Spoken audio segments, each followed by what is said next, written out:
From the creators who brought you RuPaul's Drag Race and Million Dollar Listing, this is World of Wonders Wow Report. Things that make us go wow. Welcome to the Wow Report on Radio Andy, where each week we count down the top 10 things of the week that made us go wow. I'm James St. James, and once again, both Fenton Bailey and Tom Campbell are off on secret assignment in Portugal, I believe is where we figured out they are. Or Pomona. Or Pacoima, I'm not sure. But with me, as you just heard, is our millennial producer, Blake Jacobs. We also have with us our old friend, Stephan Horbelt, who is senior editor at Emmy Magazine. Welcome to the show, Stephan. Thank you for having me. We have a very special guest, one of my oldest friends on the planet, and one of the most talented people you'll ever meet. I'm very excited. So stay tuned as we count down the top 10 things of the week that made us go wow. Starting at number 10. That's me. Number 10. I finally saw Weapons. It's streaming on Fandango. I paid $4 for it, $4.99 to watch it, and I hated it. I hated every minute of it. I get how fabulous Gladys is and how everyone's going to be Gladys for Halloween, but there were plot hole after plot hole after plot hole, and I just want to say the one that drove me the most crazy is the one that everyone is talking about, how in the very first scene, Alex is narrating, and he says, 17 children disappeared, and they never came back again. And then at the very end, all 17 children come back, and he says, all 17 children returned, and some of them even spoke. Well, wait a minute, you just said that they were never coming back, and then you said they come back, and then everyone online, and I know, Stephan, what you're going to say right now is... I hate that we're going to start this episode off with a brutal fight, and we can't be friends anymore. Well, I'm fine with that, because I know what you're going to say. What everyone says is, they came back, but they were different. They weren't the same. Well, that's what I was going to say. That's not what he said.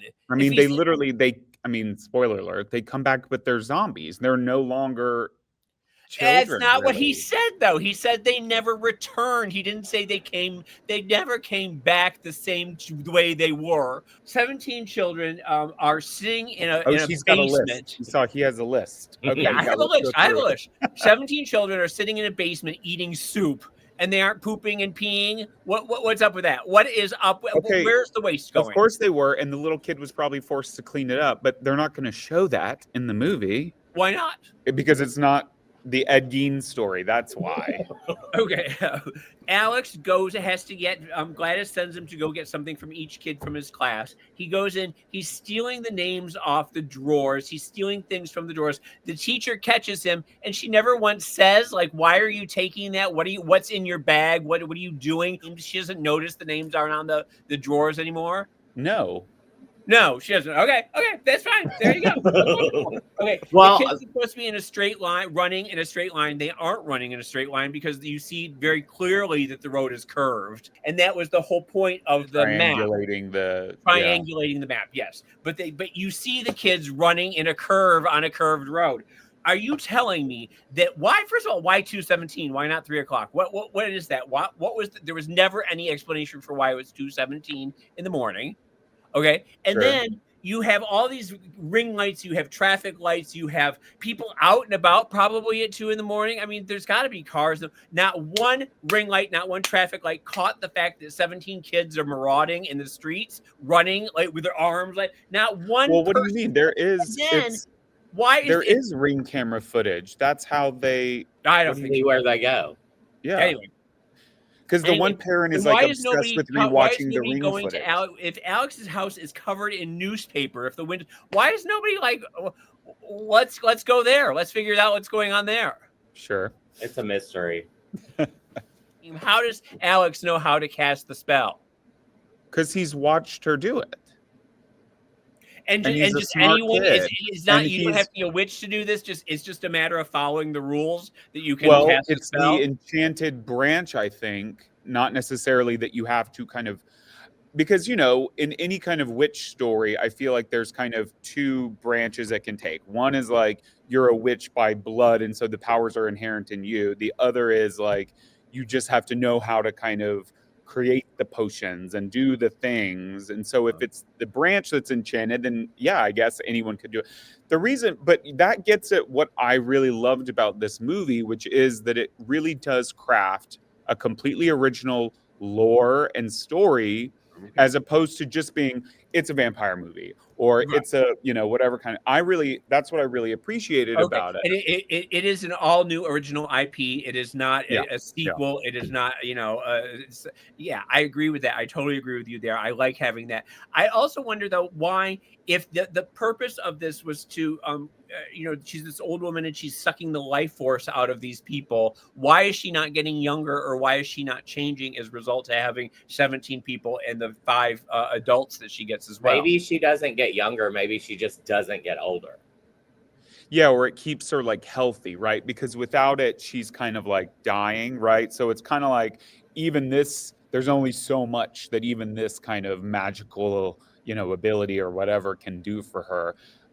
Didn't I see that they are working on like a prequel story about Aunt Gladys, that character, just because she was such a big now there we go, because that just destroyed what I said, because now we're going to have 20 movies of Aunt Gladys, and so then each one is going to be a little less.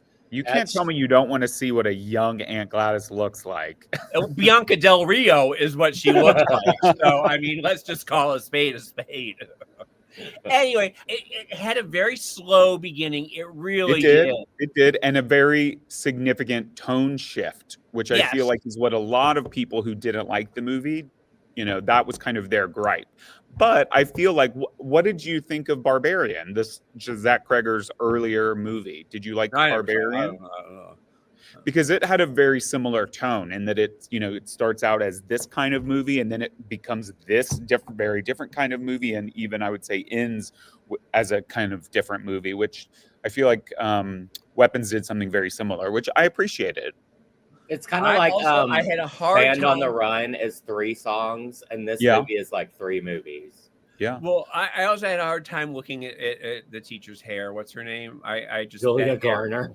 Yeah, and you said, Blake, that she's been auditioning to play Madonna for 5 years 5 now. years, yeah. Well, I don't think that's happening, isn't it? I don't think she's auditioning.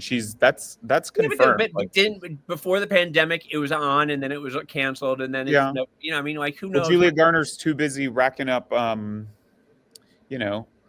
she's 40 years old at this point too. And How is she going to play the young Madonna with that hair? I mean, like, she's not busy trying on different hairstyles. That hair is just crunchy, and those roots, and I cringed every time the camera went luckily, on. there's this thing called wigs. Well, then why wasn't she wearing a wig for this movie? Is my question. She should have worn a damn wig.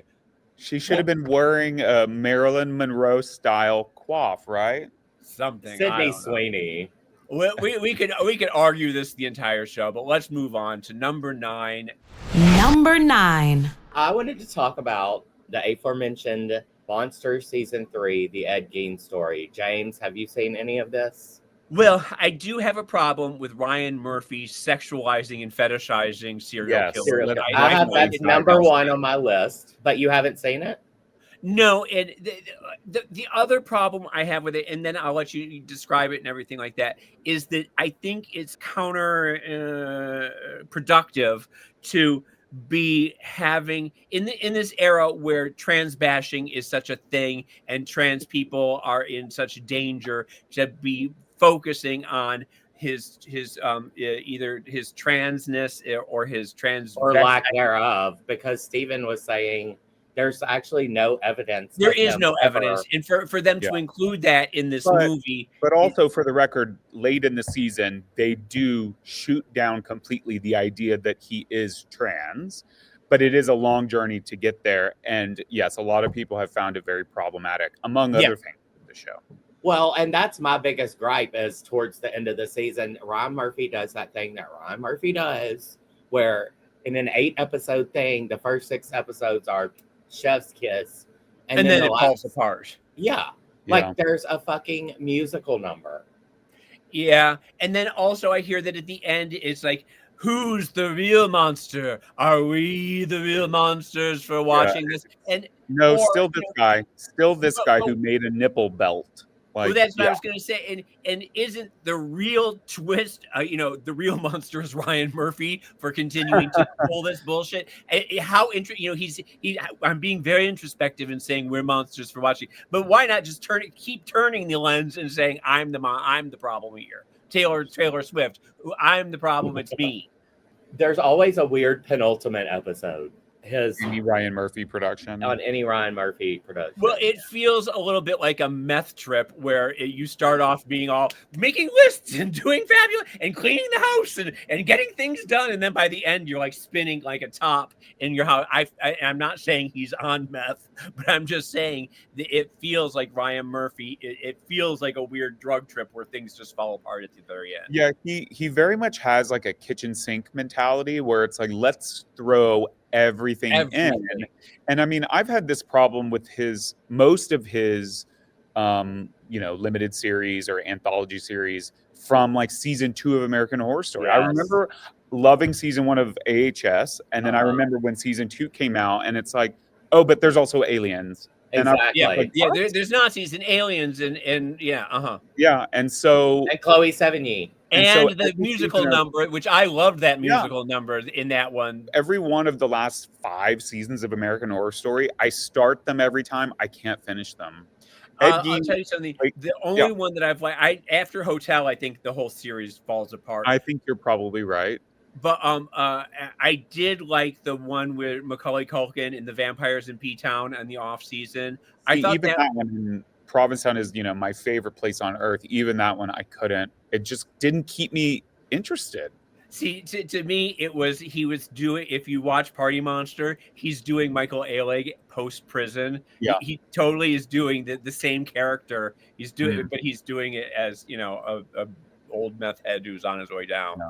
I did want to say one thing that Stephen and I loved about this show is how they interpolated the movies that he inspired, like Psycho. There was a thing with Anthony Perkins in it, which was also a little problematic about how Hitchcock hired him for Psycho because, like Ed Gein, he had a secret that he couldn't tell, which a lot of people have also found problematic, right? Like equating being in the closet as a gay with your secret being that you like to rob graves and cut off their nipples. Equating that with your secret is you're gay, especially when it's a gay man doing that. It's like that seems a little tone deaf, right? Yeah. Well, and what 2 things that took me out of the series? One, Aunt Jackie's Bush. Which we decided is our new band name. Yeah, and his voice. So yes, the voice has driven a lot of people crazy. And I read today, I haven't confirmed this, that Ed Gein didn't actually sound like that. So why do the voice, which was so... Is it like a little Truman Capote thing? Is that what it sounds very like? Similar. Yeah. Well, that seems like a choice too. Like, what's exactly. But it's like, even if Ed Gein did sound like that, I don't need Charlie Hunnam as Ed Gein to sound like that. It's like I think the example I said to Blake while we were watching it is like, you watch a movie that takes place in feudal Japan and they're speaking English. We're fine with that because we're English speaking viewers. Right. And it's like, so I don't need Charlie Hunnam to sound like Ed Gein, even if he did sound like that in real life. It's an odd choice. Yeah. Okay. Let's move along.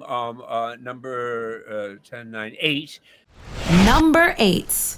Blake and I actually, when did we see this? A week and a half ago, maybe. We went and saw the movie Good Boy. Oh, the dog movie. Exactly. So it's basically a horror film where the lead character is not a human. It's actually this dog. And the movie basically has 2 on-screen, well, maybe 3 on-screen characters, the dog, his owner, and I think a neighbor at some point. And the premise is, this kind of spoiler-free premise is, it's this idea that dogs are able to see kind of sickness and death in a way that humans can't. And so the dog's owner is very clearly kind of like dying of cancer. The owner gets out of the hospital and has no place to live. And so moves into, I guess, his dead father's house out in the woods. So moves into this house with the dog. And it's basically the dog kind of defending its owner against, these evil forces, or death. It's a really strong premise. I think it's really interesting. Yeah. But ultimately, the movie, which the dog character is the most adorable, amazing dog you've ever kind of seen on screen. But ultimately, it just made me sad. Also, without any audio or, any voices. Dialogue, Very little dialogue. You're left to, make assumptions and, think. And well, God forbid, that was hard to do. Blake has to think in a movie, so there you go. I know. I was like, now, Stephen, what do you think that meant? It's worth mentioning. It's a 72-minute long film, so it's a very short film. I think it was kind of the perfect length. I love a fast and quick horror film. Me too. I appreciated that. But really, and I've seen several reviews of the movie where they actually single out the fact that this dog gives such a compelling performance. Exactly. Yeah, he's really regardless of species. It is a really amazing performance. This dog really does convey kind of every emotion that you would expect from a horror film, and they capture that on camera. So he is a very good boy. When we come back, we will continue our countdown of the top 10 things of the week that made us go wow. You're listening to World of Wonders Wow Report. Things that make us go wow. Welcome back to the Wow Report on Radio Andy. I'm James St. James. Joining me is our millennial producer, Blake Jacobs, and Emmy Magazine's Stephan Horbelt. We're counting down the top 10 things that made us go wow. And we are at number 7. Number 7. I wanted to talk about Taylor Swift, Life of a Showgirl, which dropped this week. To me, this is the most fatuous money grab of the year. It is a dreary sounding dirge of an album. Wow. Yeah, it is. I heard someone describe it every song sounds like what people who don't listen to Taylor Swift think Taylor Swift sounds like. One song I did like the last song, Life of a Showgirl with Sabrina Carpenter. I will bop along to that one. I will give her that one. I listened to her on, a local radio station here. She was doing a live introduction of the album, and she spoke about each song before she played it. And so it was all 12 songs in a row where she spoke about them. Can I just say that her understanding of Hamlet is on par with her understanding of Romeo and Juliet? Because, Ophelia, her song, The Fate of Ophelia, I think Ophelia's madness and subsequent drowning are a little deeper than she needed rescuing because of a man from another man.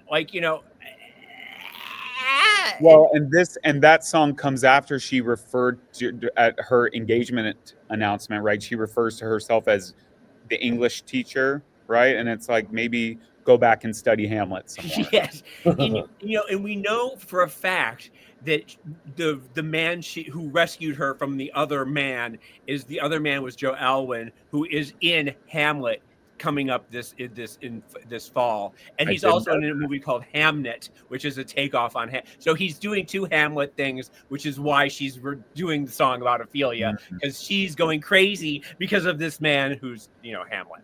So anyway, that song, the Elizabeth Taylor song, didn't make a lick of sense either. First of all, I don't think Elizabeth Taylor was eating at Musso and Frank's. That one is just that's like Olive Garden to her. I cannot see her trying to get a booth at Musso and Frank's.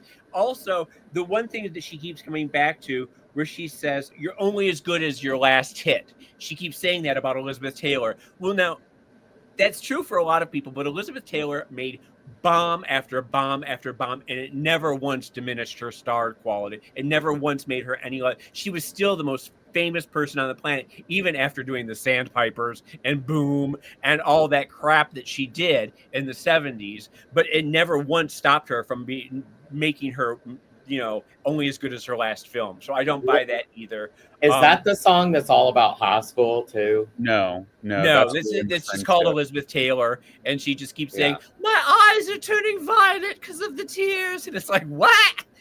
What are you Yeah, talking well, about, Taylor girl? Swift has never let a poor analogy stop her from writing lyrics. I mean, You're back. Okay, I'm going to acknowledge you now when I see you because you're making sense again.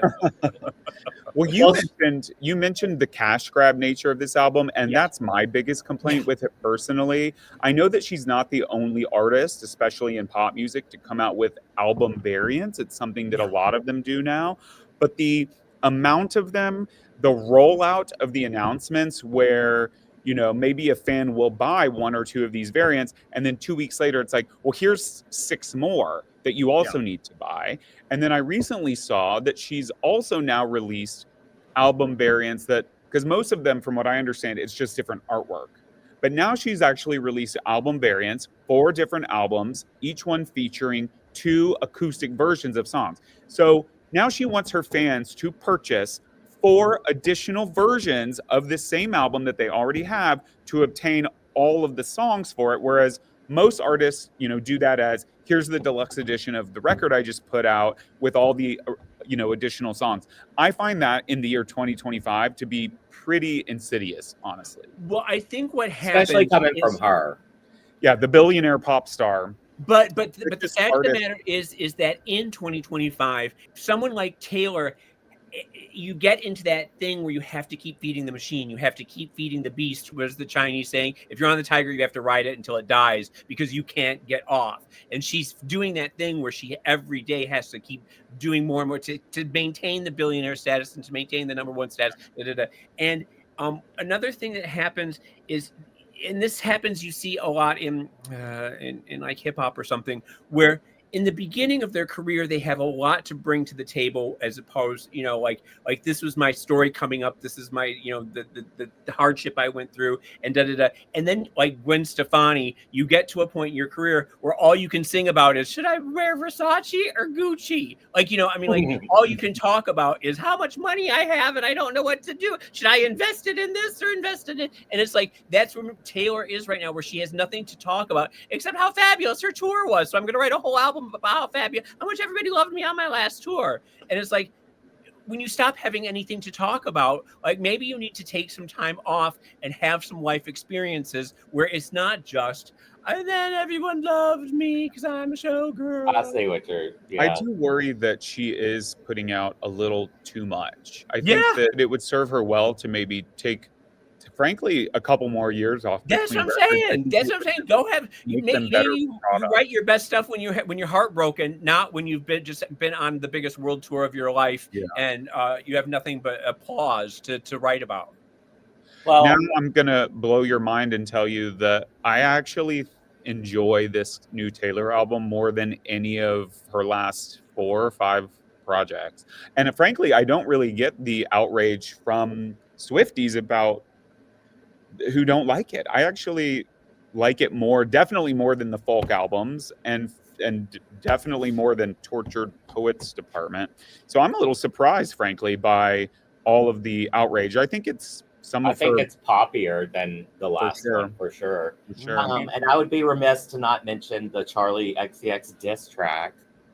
Oh yeah, that was that's where we lost Blake, right? Well, it's just because Charlie's song "Sympathy Is a Knife" is about how she was intimidated by Taylor, and Taylor took that as like a dig and released a diss track about her, which is kind of like, you're the biggest artist in the world. Like, I mean, a lot of people are obviously talking about the Charlie XCX of it all, of that song.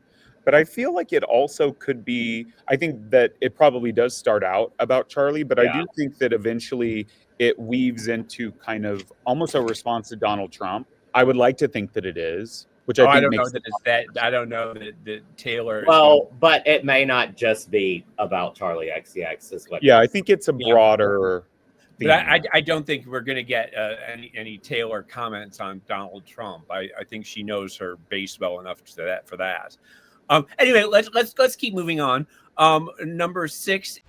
Number 6. It's actually mine and Stephan. We have a list on our iPhones that we share back and forth of horror movies that we want to see. Horror movies or horror movies? Both. Okay. I love movies with whores getting Butchered. Butchered, yes. A lot of these are older movies that I never saw, like Let's Scare Jessica to Death. Oh! Have you seen that one, James? Well, I saw it when I was like 5 years old, and it's traumatized me ever since. Yes. Well, I just love the title. I don't even know what it's about, but that's what I want to see. Wait, you haven't watched it? No, that's why it's on the list. Oh, these are movies that you want to see? Yeah. These are on our to-watch list. Oh, well, yes. No, it's very good. Well, that leads me to the next one, Jacob's Ladder. Okay, I have seen that one, but it was a long time ago. That's a rough one. That's a mind fuck. And it's also Macaulay Culkin. It's one of his very first roles before Home Alone, when he's the little boy in that. Sleepaway Camp. And Sleepaway Camp 2. Yeah. Never seen either one of those. But I did. Kenan Thompson apparently just bought the rights to Sleepaway Camp and is redoing it. Oh, that's interesting. Interesting. Freddy's Dead, which I have seen, but love. Good one, yeah. Love. Stephen, we forgot to take this one off the list. Rosemary's Baby. We did watch that. Well, because Blake, I mean, that's one of my favorites personally, but I think Blake, you hadn't seen it, right? And we watched it right before that not very good, speaking of Julia Garner, throwback to our previous discussion. She did that Rosemary's Baby prequel for Paramount Plus. Oh, how you saw that before seeing Rosemary's Baby? Oh no, we watched Rosemary's Baby ahead of seeing the prequel. Yeah, so I would know what. Yeah, all the Easter eggs. Well, you know what you need to watch, follow up to Rosemary's Baby is It's Alive, where it is the schlocky horror version with the baby in the cradle who's the monster. It's sort of like that's right. Sequel. Yeah. Sharon Needles had an old show on Wow Presents back in the day where she talked about old movies, horror movies, and Sleepaway Camp was one of hers. But another one she mentioned was The Baby. Have you ever heard of that? What's that one? It's like an older man, but he acts like a baby or something, or they infantilize him. Oh, I don't like that at all. Yeah, it's weird. Anyway, Society. That's that body horror film Fenton and I talked about, James. Do you remember that when we were talking about The Substance? Oh, okay, yeah. The Wicker Man. Oh, the first one or the Nicolas Cage one? The first one is really good. The first one's the scarier. Is it? Yeah, the 1979 one as opposed to the Nicolas Cage one. The Nicolas Cage version is a lot campier, and it has that famous line delivery, "The bees, the bees." Well, I'll watch both of them, I guess. Well, is there anything we should add, James, besides Bad Ronald? Oh, God, Bad Ronald, yeah. Okay, all right, let's move on to number 5. Number 5. Saturday Night Live returned last week for its 51st season with Bad Bunny as its host, and that should have opened up a whole Pandora's box of fabulous jokes to be made at the expense of MAGA, who think that Bad Bunny is Puerto Rican. Because he's Puerto Rican, he's not American. There could have been lots of jokes about that. It was weird. It was kind of spooky to see how defanged SNL was in its 51st season. They had the cold open, which Colin Jost was Pete Hegseth, and that was very funny because Colin Jost is Pete Hegseth, and the joke was, how punchable his face is, first of all, and nobody does that better than Colin Jost, and how he was just sort of screaming at the generals, and Colin was screaming. But then it went on a little bit, beat too long, and then they brought in the Donald Trump actor, who's always funny and always good. But after that, they really played it safe, and they weren't doing political things at all. Even the Weekend Update felt a little toothless to me. It feels like SNL was kind of kissing the ring because they're scared that they're going to be Colbert or Kimmeled or whatever. So I have a feeling they're trying to play both sides or to. Can you blame them also? Well, no, but it's just a weird sign of the times that you see. CNN bringing on, Marjorie Taylor Greene every day. And, you see everybody terrified in media where they think that Donald Trump is going to come after them. And they're probably right. Yeah, it's a chilling effect. And that is very much the intention of the Trump administration. he knew from the beginning that he would not be able to keep Jimmy Kimmel off the air indefinitely. That was never an option. But that also wasn't the point, right? Yeah. The point was to kind of ingrain in everyone in, entertainment and media, I guess, that like, I can do this and you should be on your kind of back That leg. no one is safe, and that even if you're going to come back, we've still riled up the base against you. We are still getting that hornet's nest stirred up. And that's what is more scary, probably. I think that the evolution of SNL is always interesting. This season opener was also obviously the first episode with all of the new cast members. I mean, every time SNL drops cast members, adds new ones, it's always interesting to see kind of what they'll bring to the table. This time they did get rid of, I would say, refer to them as kind of heavy hitters for the show. They brought in Ego Nodum and Heidi Gardner were, you really feel their absence because they really, and Andrew Dismukes and Marcelo Hernandez have potential to really step up and be great and be fantastic, but they aren't quite there yet, and it feels the whole show is being carried by these people who are still a little green, and you need the Egos and the Heidi Gardners, and I feel like I need more Lisa from Temecula, and we're not going to get it, and that's a travesty. Well, I will say Doja Cat was amazing. I'm loving her new album, and I'm loving the new aesthetic. Same. There you go. Same. Okay, so let's take a break, and when we come back, we will finish our countdown of the top 10 things of the week that made us go wow. You're listening to World of Wonders Wow Report. Things that make us go wow. We're back. I'm James St. James with Blake Jacobs and Stephan Horbelt from Emmy Magazine. We are counting down the top 10 things of the week that made us go wow. We are at number 4, and that is once again me. Number 4. And I want to talk a little bit about The View. We just mentioned that SNL felt a little toothless and a little like maybe they were kissing the ring a bit. I don't know. The View really freaked me out since it's been back. They have been both siding it in a way that I've never seen them do. And I think that they are probably on the chopping block before SNL. I think that if anybody is going, if the administration is gunning for anyone, they're gunning for. The conservatives loathe nobody more than The View. Well, it's true. And in fact, women. Donald Trump has said that Joy Behar is on his list. He's actually, pointed to her. Two things they did that really sort of freaked me out. They had Zohan Mamdani on the show, the socialist who was running for mayor of New York City.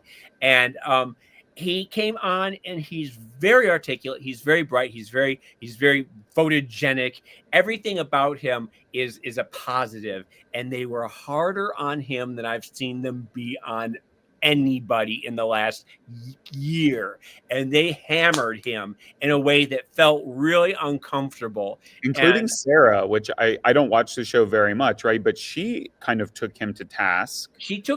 Well, the thing about Sarah, though, and we can talk about The View all day long, is I've talked about this with Blake, that Sarah is a wolf in sheep's clothing because she is as conservative as they come, and she is right-wing, and she hides it by saying, I'm an independent. I don't buy it for a second. I think she is more closely aligned to Alyssa than she is to Sunny or, Joy.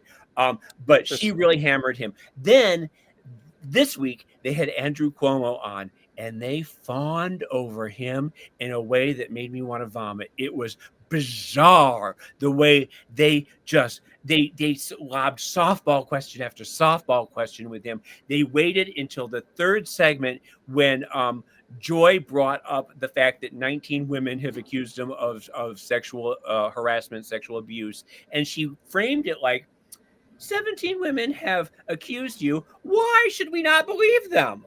Like, what? Wait, what? Wow. And it was just bizarre. And then the second part of the question is, and tell us why your tax breaks are going to be so fabulous for all of us. Like what? Like, how do you have Andrew Cuomo on, who is the epitome of a Trump-aligned billionaire nightmare, and you aren't going to question him?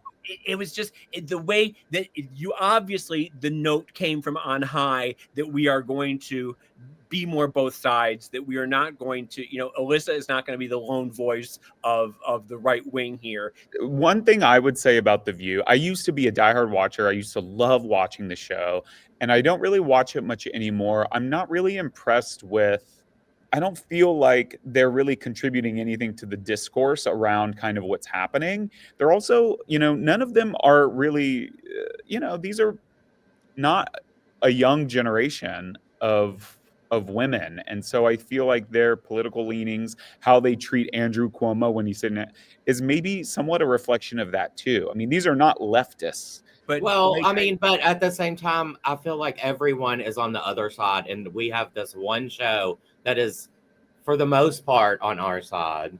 It's kind of that thing that Democrats do, we're eating our own head. Yeah, that's true. I mean, Republicans are always in lockstep with each other, and they never argue with each other, and Democrats will bicker among themselves until nothing gets done. Let's move on to number 3. Number 3. I just wanted to talk about my social media obsessions lately. Scared. Well, first of all, there's this girl. Her name is Andy Marie Tillman, and she is from Appalachia. I think she's from like Kentucky, from the Holler, but she is hilarious. And she will like do videos with her mom, whose name is Clyde. And they'll like talk about like who they saw in, the beauty parlor. And then she has this other character she plays that's, like the DMV clerk. And she's always chewing on like hard candy. Werther's Okay, original. sure. Yeah. Werther's original, yeah. And she'll dress up like as grandpa, as her aunt who has short hair and too much makeup that's always in church and chews gum, or her aunt who is like zanned out. And wait, is this on TikTok? Where is this? TikTok, Facebook, Instagram, Andy Marie Tillman. My second favorite obsession is this guy named Matty McTech, and he does websites that you should know. And they can be for, like AI stuff to help you get work done, or just for fun. Like there's this one website where it'll take you through time. You can go around the globe and you can do like rulers of the time. And it'll show you like who all ruled around the world in like 1652. And you can, move the timeline, and it'll show you like what empires were. Oh, that's sort of interesting. Yeah. That's very interesting. Yeah. And then like on the tech side, there is this website that you can upload a song and it will separate all the tracks. Like it'll take the rhythm guitar, the lead guitar, the vocal, and it'll separate all of them. I mean, I don't know if for me, I would use it. Yeah, you as an editor who is learning the art of editing, yes, I think that is absolutely fascinating. Well, and there's nothing I love more than isolated vocals on like a track that you really love, and then you hear the isolated vote like that. Goosebumps every time. Yeah. So these are just a couple examples of the websites that he shows, but follow him. There's tons. Matty What's McTech. the name again? Matty McTech. I want to point out that my favorite on TikTok and Instagram is official Mr. Hungry, he's this hot boy who covers himself in chocolate and goo and mustard and custard and all sorts peanut butter. He's like naked and he's covered in peanut butter, and he has this voice like the official Mr. Hungry. I'm Mr. Hungry. I'm Mr. Hungry. And you have to go to his reels on Instagram where he covers himself in something different every day. And he's sitting in his car, and I don't know how his car is not. It's just so. I mean, he's dripping. He's naked and he's dripping, and then he covers himself in powder, and it's just. His car stinks. Like, was it in LA where there was that woman who would sit at the bus stop and be completely covered in peanut butter? Yeah. You can Google that it. Scares me. I think that's my love it. idea. It's so extreme and it's so bonkers. I love all of that. So anyway, well, thank you for that, Blake. And now let's move on to number 2. Number 2. I am a few weeks away from making my annual trip to Provincetown for pilgrimage weekend. Yes, it's is it Bear Weekend? What is it? So Halloween weekend is called, they refer to it as Spooky Bear weekend. It's kind of, because I do go to Provincetown every year for Bear Week. Wait, hold on before we even start here. Can I say that maybe it's time to stop because you aren't a bear anymore? Stephen, you've lost so much weight. You are so skinny. I don't know how you can call yourself a bear. And you look fantastic, by the way. You're very handsome. You look very good. Thank you. But Spooky Bear, I do kind of refer to it to people who haven't been as a bit of it's almost like a mini Bear Week, but obviously, Provincetown being kind of this gay resort town, obviously can do Halloween like few cities can, right? I mean, it's a really fun weekend full of costume parties. And, Blake and I share a lot of friends who, and this includes Blake, who maybe don't love Halloween, don't love, getting decked out in costumes, all that. In P-Town, everyone is in costume. Everyone at the costume party is kind of, really goes all out, which I appreciate, I love. But so I wanted to talk about other kind of cities that really do Halloween well. The three of us obviously live in LA and West Hollywood. The West Hollywood Halloween Carnival is notorious, really amazing. I mean, just what feels like a million or millions of people out on the street.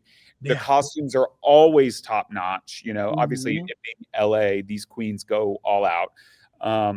And it's going to be, and it's not Aunt Gladys, it is sexy Aunt Gladys in a jock strap. Like, everything is sexy, and no matter what it is. And they are the sexiest but make it sexy. Yes. I'm a nurse, but sexy. Yeah. I'm an auto mechanic, but sexy.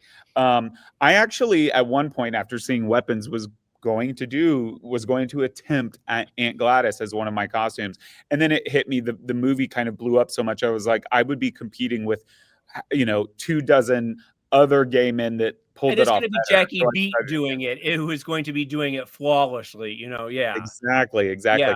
But there's no amateur Aunt Gladys out there. James, I wanted to ask you about New York. I'm sure that you've been through many a Halloween in New York City. What is your take on kind of New York doing Halloween? Well, the West Village parade was always probably one of the best in the country, and it still is. And I looked it up, and I didn't know this, but it is officially the largest public Halloween celebration in the country. I had always heard that the West Hollywood Carnival was the largest, but I guess it's not. It is. It's a very similar vibe where you have, just some of the best, drag queens on the planet, and some of the best, queens and club kids and everybody just really going all out. And everybody does go all out in a way that is really spectacular. I've also been to Key West, has a really amazing one as well. Yeah.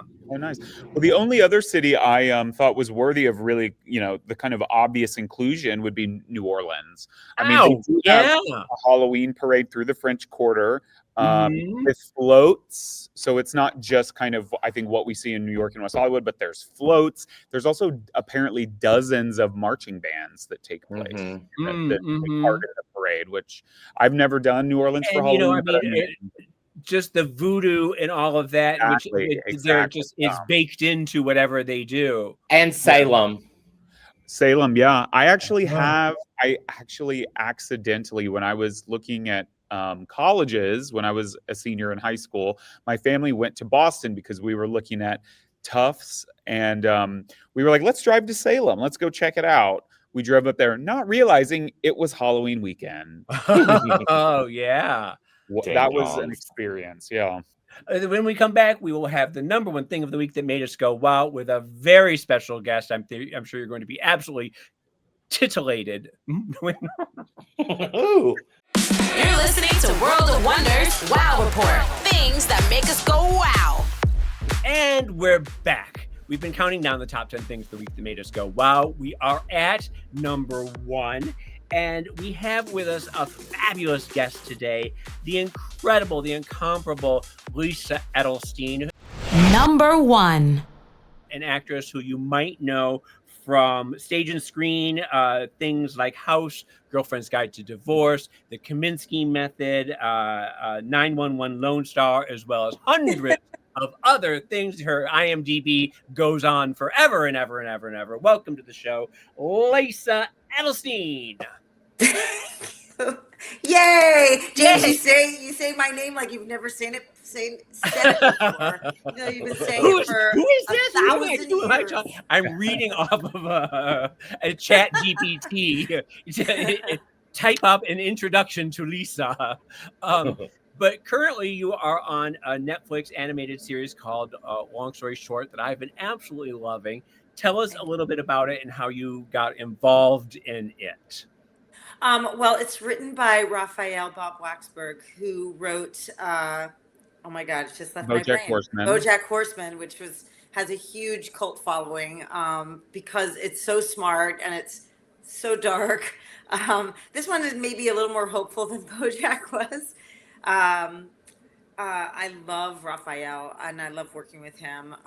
They sent me the script and I just thought I was born to eventually play this part because it's a little bit of my mother, a little bit of my grandmother. It's just been so much fun to do. You and Paul Reiser are the Jewish grandparents of a large Jewish family. The cast is absolutely incredible. Ben Feldman, who I love him. He's so good. He's so good. Nicole Byer, Max Greenfield, who is so cute. You and Paul Reiser, as I mentioned, Abby Dave Franco, Jacobson. Gina Rodriguez, Julie Klausner, Zach Braff. Yeah, I mean, it goes on. It goes on and on and on, Yeah. and it's really it's fabulous. But so explain sort of the plot a little bit, what the story is. So it's about a family. It's a family comedy, basically. But he tells the story in a way that kind of I saw this beautiful review. This man wrote this. He's a Japanese guy by name, I think. He wrote about how he had recently lost his parents, and that when he watched the show, it felt like the way he remembered his parents. And so it's very much written in the way we remember, which is in like stories that relate to stories that relate to stories. So it's not chronological at all. Thank God, because I'm dead by episode 2. But I'm not really dead. Whose mother is ever really dead? But it's nonlinear in a way that one episode will be in 1992, another episode will be in 2014. Exactly. And it's sort of like riffing on long story, like stories about, like you said, stories that people tell over and over and over again. Yes. It's about and then you kind of go back to the source material, like they'll reference it in one thing and then you'll jump back in time 20 years and you'll see what that person is talking about. It's really fun. And it's really interesting when you go into the studios and you see the director of the animation. He's got timelines all over his wall because old stories affect the stories later in terms of how the room is decorated, what objects are important. That's the thing too. You see the same house in different every episode. It's a different era, and it does sort of feel like they're old wounds that keep getting reopened and relitigated and yes, exactly. Yeah, and it's absolutely fascinating, and I've been enjoying it in a way. I sort of fell into it. I didn't even realize. I sort of was just going past it, and I saw, BoJack Horseman, and and then all of a sudden I was like, I know that voice. Like all of a sudden I'm like, funny. My parents came to the premiere, and they watched the whole thing, and my mother goes, I wasn't really sure which voice were you. I told that to Raphael, and he told me a funny story about how when Tennessee Williams wrote The Glass Menagerie, he was really stressed out about his mother coming to the premiere because he told so many family secrets. And so he was like worried what she was going to say. And after the show, she said to him, how do you come up with such interesting characters? Well, that's the exact opposite of because I can hear you on American. I'll be watching American Dad and I'll be like, that's Lisa. Like, you're sorry on that, right? Yeah. Yes. And but every time I hear you, I'll be like, what? Like, I know funny. that voice. I haunt your existence. You do very much so. Is this the first time you've been a cartoon? No, I've actually done a lot of cartoons, but this is certainly the biggest part I've had. Right. In cartoon. Well, but I think Stephan will be excited to know that weren't you on Batman the Animated Series? Who did you play? I played Mercy Graves, and then I was again on the Batman Superman Hour as Mercy Graves. Yeah, the Batman animated series, that original, I mean, is considered one of the best animated I mean, shows. yeah, of I all mean, that time. It is was absolutely. so I formative was in for the the first ever Blade Runner video game Oh, as the main detective voice. I was in not Avatar. Oh yeah, Avatar, the last The last The Last Airbender. Last Airbender. Yeah, Airbender. Yeah, exactly. sure. I played the lesbian ant waterbender. Well, that's sort of a leitmotif in your career, isn't it? Where I They think one of love your me. They're first like, roles. she's either gay or she's Jewish. One of your first role was Relativity, where you were the Yeah. first lesbian kiss on television, on network Lesbian television. makeout. It was a makeout. That was the problem. Like the kiss, the network. So the two characters come in and give each other a gentle kiss, and then they sort of naturally, this is what we did. We just sort of took a breath and then went in for more. And the network was like, let's just cut the more part. And the producers refused. So it was a proper makeout. It was quite a scandal. What year was that? 96? 97, I want to say. 97, I think. I mean, you'd think it was earlier, but it really is crazy that it took so long. And then Ellen came out of the closet and she just stole all of our thunder. Oh, your thunder. Ruined it all. Well, because that was 97 too. Yeah, exactly. It was right after our lesbian makeout. Were you on what's Paul Reiser? Mad About You. Yeah, so you knew Paul Reiser. Have you kept in contact with him? We did Mad About You. That was their first episode after their pilot. So I sort of got the ball rolling at Mad About You. And then we worked on a movie called Joshi, this independent film. We played husband and wife, very funny independent film that was at Sundance. And then we were both on Kaminsky Method. Oh, right. Oh, wow. Yeah. But the funny thing about Paul, I have a funny Paul Reiser story. So yeah, sure. When I was doing Mad About You, my aunt who lived in Fort Lee, New Jersey, my grandmother's sister, she was in the elevator, and Mad About You my episode was gonna air that night. Somebody gets in the elevator with us, and she says, "What was it on channel 4? CBS or something?" Yeah. Yeah. She was like, "You want to watch Mad About You tonight? My niece on channel 4 tonight." And the woman said, "My son is Paul Reiser." Oh my gosh. That's crazy. Yeah. Something you've been doing lately, it feels like your time has been split between the acting and the art, which we see behind you on YouTube. You have a show coming up, or did you just have? I have a show coming up in New York in the spring at a place called A Hug from the Art World, and my husband and I are doing a show together at the Screwball Museum next spring as well. The art, if you can't see, it's pictures from your family, the ones that don't make the frames. These are the pictures that are in a box somewhere that aren't quite as frame, but you take them and you give love to them and you make them. It's been it's like the most interesting photographs to me are the ones that sort of reveal something, the ones that tell a secret, the ones that don't make the photo album, as you were saying. Yeah.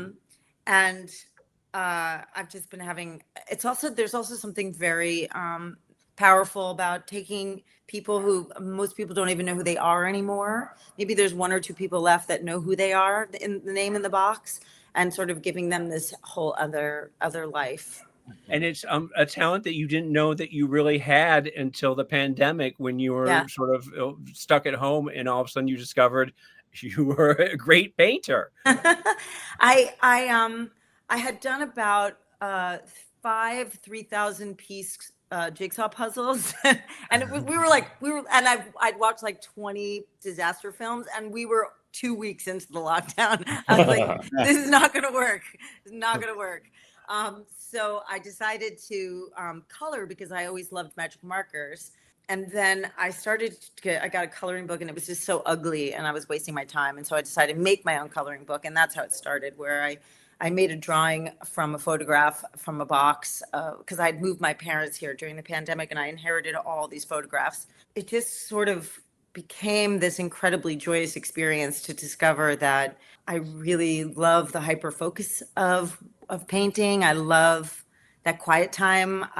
It's something I have control over. In the entertainment world, we have You do, you have zero no control. Yeah. You know, like as much as you want to work, as hard as you want to work, it's reliant on somebody giving you the opportunity, or like something get financing, or somebody showing up, or whatever it is. But this is something that I can have an idea and I can create it and I can complete it. And it's just it's a very satisfying experience after a lifetime in the entertainment business. Thank you so much for coming on the show, Lisa. We love you. And everybody check out Long Story Short on Netflix. It's a lot of fun. So It's thank you very hilarious. much. It's hilarious. Well, that's all the time we have for today. Thank you, everyone, for joining us. Come back next week when we continue our countdown of the top 10 things of the week that made us go wow. And in the meantime, you go out and do something that makes the world go wow. Wow.